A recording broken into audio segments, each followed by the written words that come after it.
Bei strahlendem Wetter fanden die diesjährigen Matjestage in Emden statt.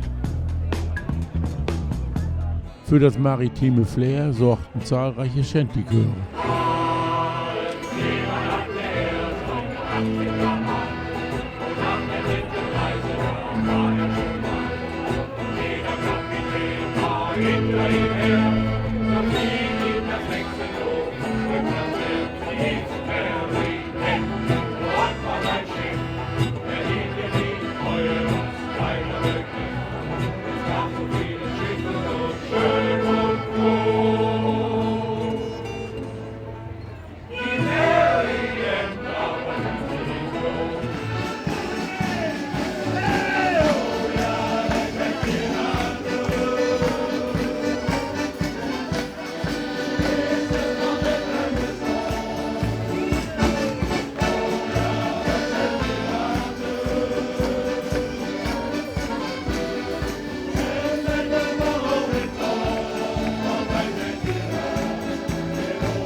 As I walked down on Broadway one evening in July, ein Man in Maid Wax betreten the Sailor John says I.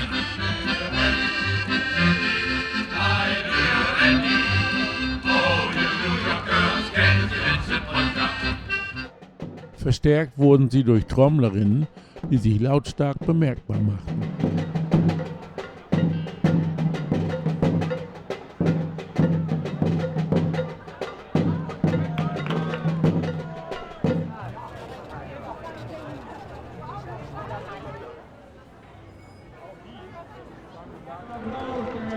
Der Höhepunkt des Samstages war der Matjeslauf mit dem Kinderlauf,